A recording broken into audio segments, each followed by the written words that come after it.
Il y a 62 ans, voyait le jour l'OUA, l'Organisation de l'Unité africaine, devenue aujourd'hui l'Union africaine. Un événement commémoré hier au Mali en présence de plusieurs communautés africaines vivant dans le pays.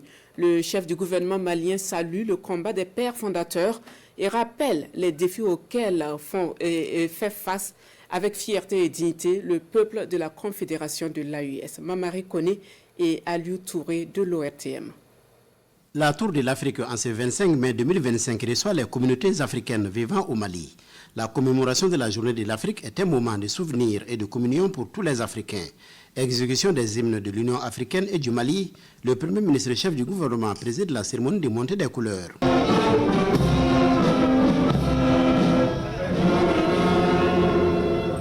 La célébration de la journée de l'Afrique est l'occasion de rendre hommage au père fondateur de l'Union africaine, dont le président Feu Modibo Keïta. L'engagement du Mali pour l'unité africaine a toujours été constant. Et ceci se traduit par les efforts fournis par notre premier président, le président Modibo Keïta.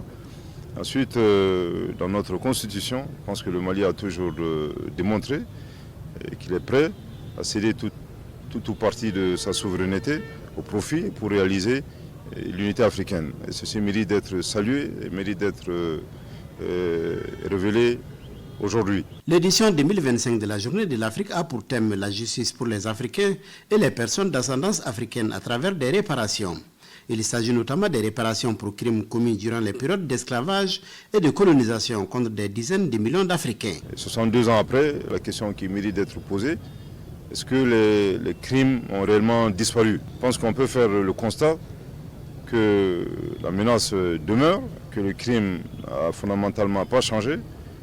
Les formes ont évolué, mais l'objectif est le même, dominer l'Afrique et nous asservir. Je pense que la réponse donnée par les leaders de la Confédération des États du Sahel est de réclamer la réparation, mais ce combat se poursuit simultanément avec la résistance et l'engagement ferme pour la conquête d'une véritable souveraineté au profit de nos pays. La célébration de cette année intervient au moment où les pays de la Confédération des États du Sahel se battent pour le mieux-être des populations de l'espace. La Confédération propose ainsi une nouvelle forme de coopération souverainiste et sécuritaire. C'est vraiment une journée de commémoration, une journée pour célébrer l'unité de l'Afrique.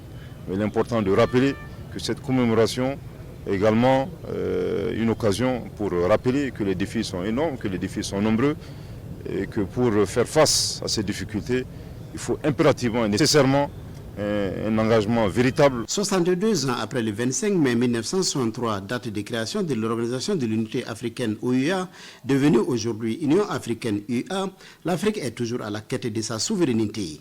La Confédération de l'AES a déjà montré la voie.